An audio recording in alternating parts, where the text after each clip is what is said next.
Okay, we're back again with the Wright family clock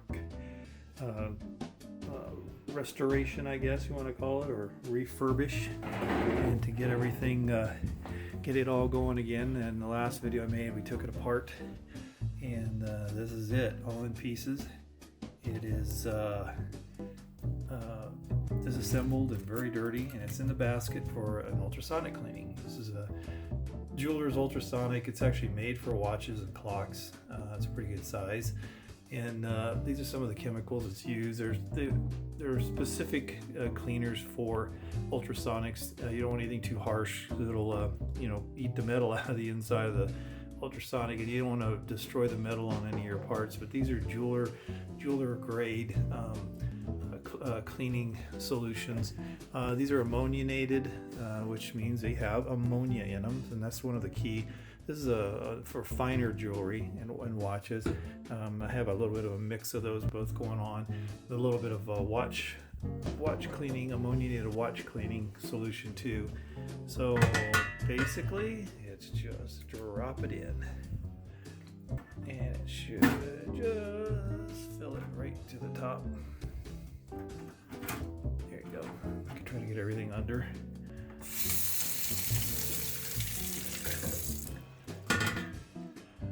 And put the on. So this is a heated ultrasonic cleaner, so it will go up to 25. It's going up right now. It's heating up. I've got it set to about 35 centigrade, and it'll be probably a good 80 degrees or something like that. And then it's going to run for 20 minutes. And so I'm not so concerned about the heat. It does help a little bit, especially with this. Might have some grease and stuff. It'll help get it off, but not worried about that. And let's hit the cleaner.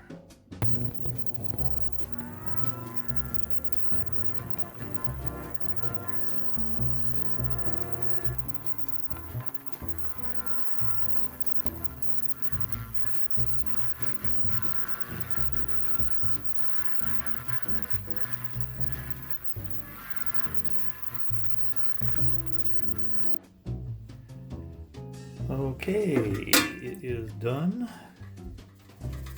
cooking, and now it's soup. Okay, this is gonna be fun. Try to hold this one-handed. So it looks like most of the brass got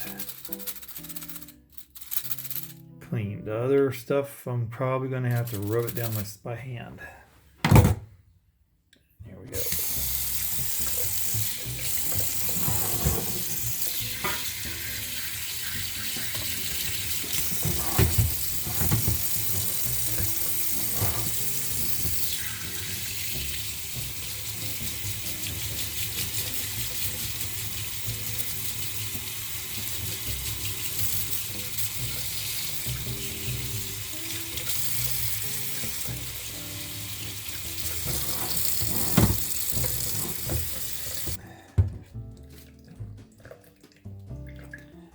So I'm going to drop it in this little box, and then we're going to go and dry it.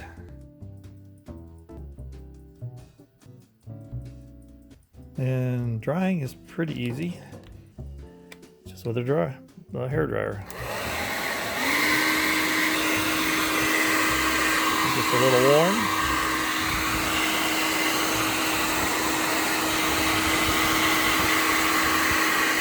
Kylie checking it out.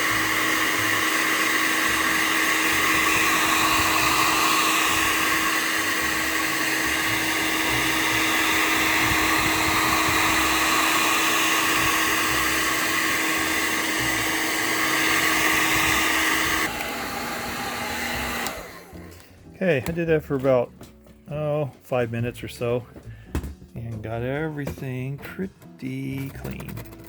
So the difference is here, if you'll notice, remember, I pulled this, the verge out, and I showed you this when I took it apart, and it was pretty much just coated black, and now it's pretty shiny. So the brass parts that are pure brass, these are all made out of solid brass. They are really clean. The plates look like they were steel and brass plated, and some of the brass has been either scratched off or wore off, or the corrosion has eaten it away. So a lot of the brass where it's missing right here, this is where the spring hit and rubbed it off. So the plates aren't going to be as shiny as what the actual brass parts are, and anything that's made out of brass is going to be super shiny. Here's the hour piece. It's pretty shiny, and I'm not going to protect it or anything. They'll eventually turn a little tarnished after a while. They won't stay this shiny forever, but anyhow, so let's go back and go to the next step.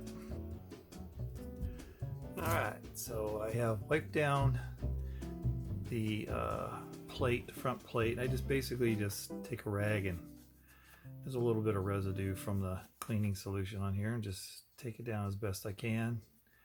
Just kind of wipe it down a little bit.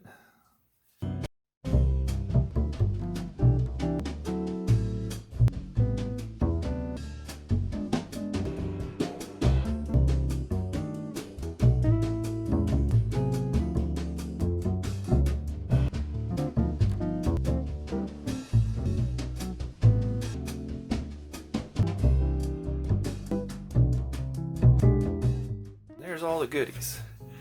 So we are still a little bit ways away from being done. The next step in this process is to clean the first we'll be cleaning out the bushings and checking the bushings, and that's these holes that are just holes. If they're too big, if some of them are oblong or too big, I've got to fix those. If they and clean them out, and then then we'll have to go look at the end of every one of these. These are pivots. So these are called pivots. These the little ends that stick off, and I don't know if you can see it, you can see there's some wear on there, and you can kind of feel it with your fingernails, a little rough edge. So I'll go through and polish those pivots and clean those up. I got to do that on every single one of those, and I have a thing called a pivot polisher, which in the next section that I do, we'll start doing that. I'll set that up and show you how that works. So I just use a piece of wood and just go into each one of the bushing holes here and just twist it around, kind of clean out the gunk. If anything's left inside of there those thicker stuff that never got cleaned out, and basically you just kind of do that. You see the toothpick is getting a little dark, and you just do that. Just kind of run through this real quick.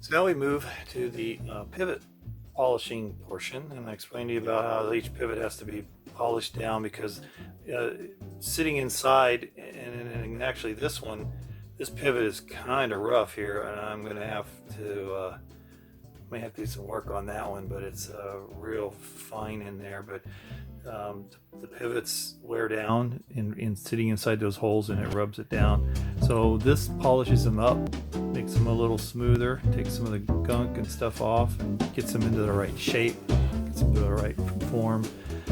So anyhow, this is interesting. I got this from a guy who's a long-time old-timer horologist up in Orange County, and it's made by Charlie Davis is his name. He made these, basically welded some stuff together, and he was selling these at one of the shows, one of the marts up there, and I got one from him. I have a video, I think, on my YouTube for when I talked to him, and he gave me a demo on it.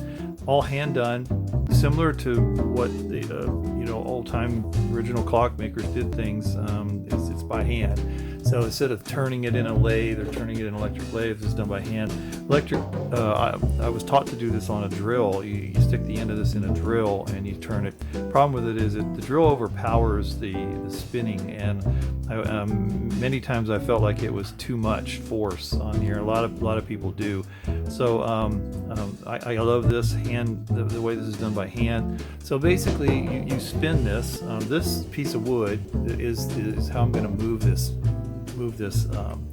gear back and forth. There's a piece of rubber attached down here at the bottom, and I'm going to set it like right here. And as you see, as I move this back and forth, I'm actually spinning the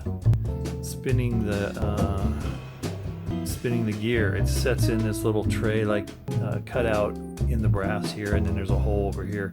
So while it's doing that, so what my focus is this little piece right here. I'm going to zoom in here if I can. And, I have to bring it a little closer.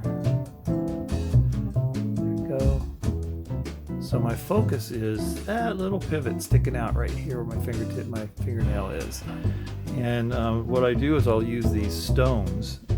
I start with a coarse stone, go to a medium stone, and then go to a fine stone. So I'm going to lay the stone over top of the pivot. And then as I roll this back and forth, I'm actually sanding down, gradually smoothing down that pivot.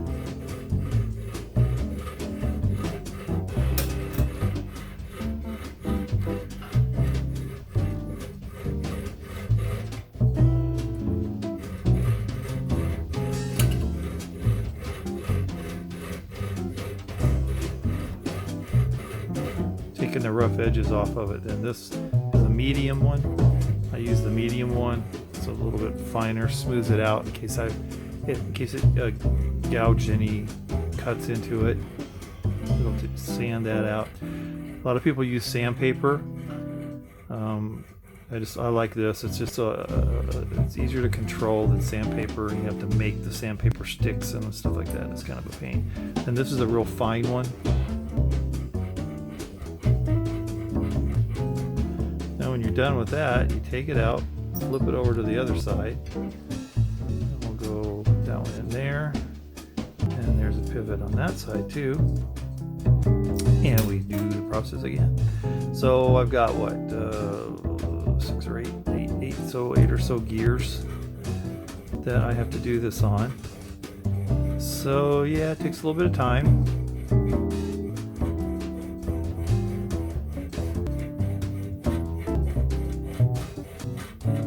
And this gear looks a little bit bent, a little bit of bend to it, which is not uncommon for these with the amount of pressure that's under them.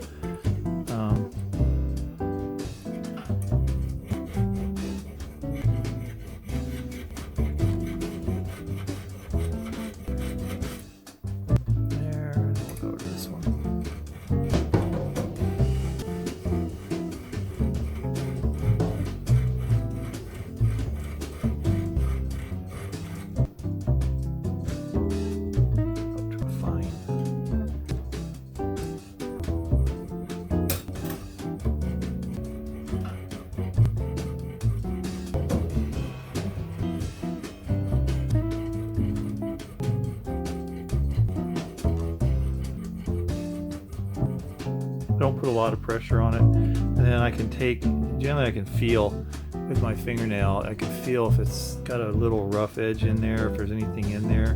Got a little bit of an edge to it right there. I'll probably work that one a little, work this one just a little bit more. That's that. So now what I will do is I'll have to continue this on the rest of the gears, and I'll continue polishing the pivots on all of the gears.